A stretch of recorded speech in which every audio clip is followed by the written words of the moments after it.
Infinite love is the only truth. Everything else is illusion. And we can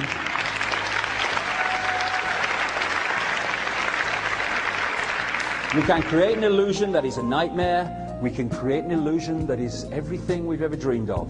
We can create an illusion in which we are imprisoned by the few, or we can create an illusion in which we are infinitely free. It is our choice, and it is just a perception. It will still be an illusion, but it will be a nice illusion or an unpleasant illusion, because the only truth is we are infinite consciousness. We are all that ever has been, is, and ever will be. That's not bad news on a Saturday evening, really.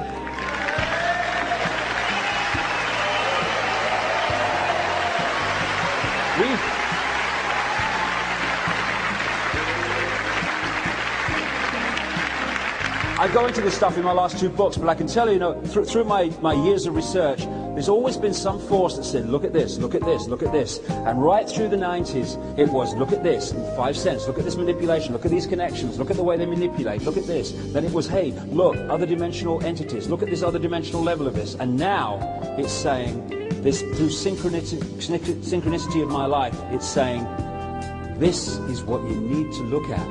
Go for this, look at this, understand this, because this is the answer to that. And it's all this stuff about the nature of reality, because this is where the answers lie. And this is where most researchers will not go, because they're stuck in religion. We have created this matrix.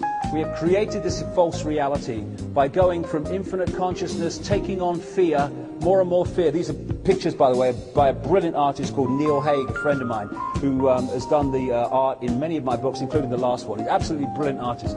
And he's got a website you can go to and see great pictures. And this is the way we have allowed fear to create this prison based on fear, based on losing contact with who we are, based on being divided and perceiving division instead of perceiving infinite consciousness. And just as we finish, one of the things that happens, this is how the matrix works. We come into this reality, and in a world where this knowledge was universal and known and encouraged, then that situation on the left is what we would be. We would be experiencing this reality and its challenges and its great things too. And we would be connected at the same time to infinite consciousness. We would be in the world and experiencing it, but we'd know we weren't of it. We would be perceiving it from another level. What actually happens is we come into this reality for whatever reason, could again be the law of attraction, and we suddenly get caught in this eggshell of fear. We come out of the womb and we pick it up. We start to see that, if you step out of the box or you say things outside the norm, there's kind of consequences for that. People laugh at you, and kids at school and stuff. And you start to withdraw, and you start to get more and more programmed.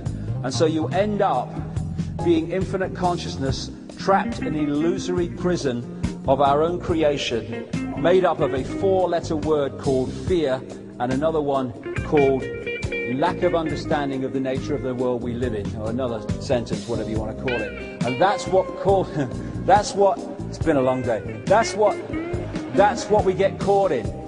But what people are beginning to do now is break the eggshell, break out of domination by the computer level of perception, and start to be in this world again, but not of it. And that's what the wake-up is, and it is happening on a vast scale. I've traveled to more than 40 countries. I used to talk to next to nobody, absolutely next to nobody. I got very lonely some nights speaking about this stuff in the early 90s. But all over the world, this wake-up is happening. It won't get in the mainstream media. I mean, I wouldn't understand it. What's happening? I've never heard of it. No one talks about it at the parties I go to, and all that stuff. But it's happening, and by the time it breaks through into the mainstream, it will be a tidal wave, and they'll wonder where it's bloody come from. Usual thing. Hey, where's this come from? Hey, where's that come from? I don't know. Am I finished? There you go. It's a new computer. It don't bloody work. It's just like this one, Anyway, this is breaking the eggshells.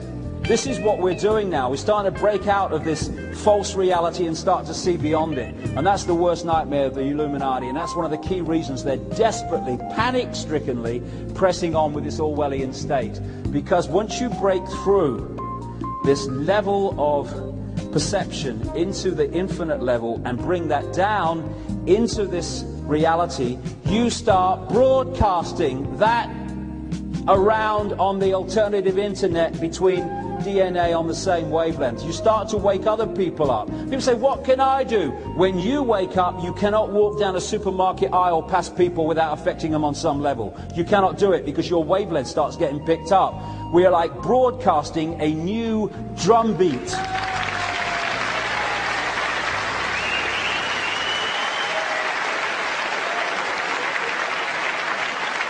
And when we start to get to that level, you start seeing beyond the illusion.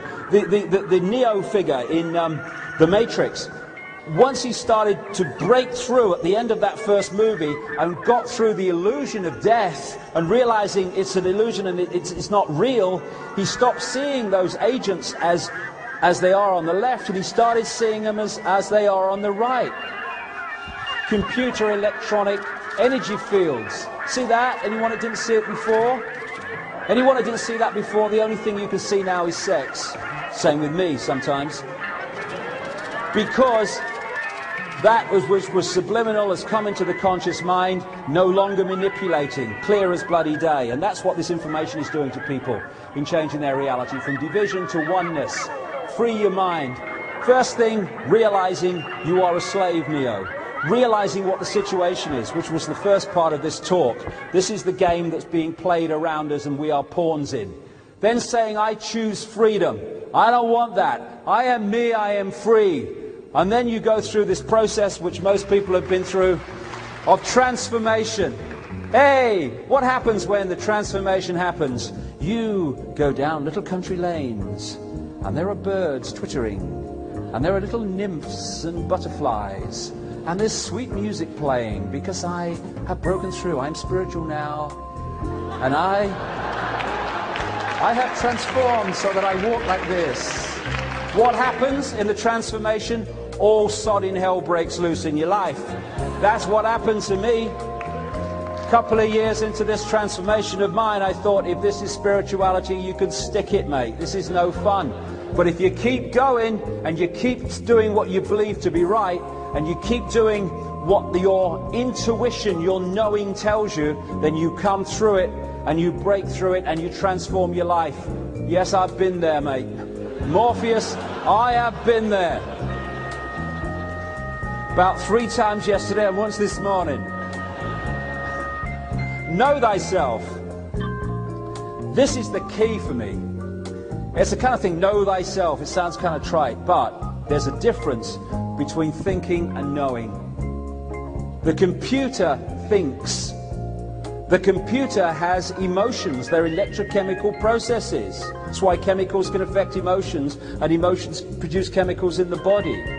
There is another level, consciousness, beyond the program, which does not think and does not what some American New Age people call emote. It just knows. It knows, intuitively knows. You see, when you access that level of infinite consciousness, infinite possibility, you access that level of infinite knowing. Infinite consciousness doesn't sit down and work things out. No, what do you think? It knows. It is all knowing. We are all knowing. Once we start to think and try to work things out, we are accepting that we are not all knowing. When we stop thinking, the first stage is think for yourself. Yes, that gets the whole process moving, but it's only stage 1. The next stage is know thyself. Know anything you want to know without thinking. You just know it. We call it intuitive knowing. I just kind of knew that. Why didn't I go with my knowing? Because thought was saying, can't be that easy. You've got a mortgage, you've got a cat, you can't follow your knowing and go here. No, mate, you've got to stick in the box. And knowing is the level where we're accessing that level of us which is all knowing, all aware consciousness. And if we think that's not possible, that's just an expression of the fact we're still, to an extent, stuck in the box. Don't think you are, know you are. No, don't think. Don't stop trying to hit me and just hit me. We are in the process of trying to do something. What does that mean? We're always trying to do it. Don't try to do it, just do it. Don't think that it's as hard, and I'm talking to myself here. Don't think I'm cross-legged on a mountain here. I'm talking to my bloody self. I give myself a lecture sometimes, you know, not myself, you know, stop trying to make it happen, just do it. Because when we're trying to make it happen, we're in the process of trying, it's not actually happening. Don't ask the question, know the answer. That was one of the great lines that was given to me in that ayahuasca experience. It's from the Matrix movie. There's a line in it where I think it was the Trinity character said, "It's the question that drives you mad."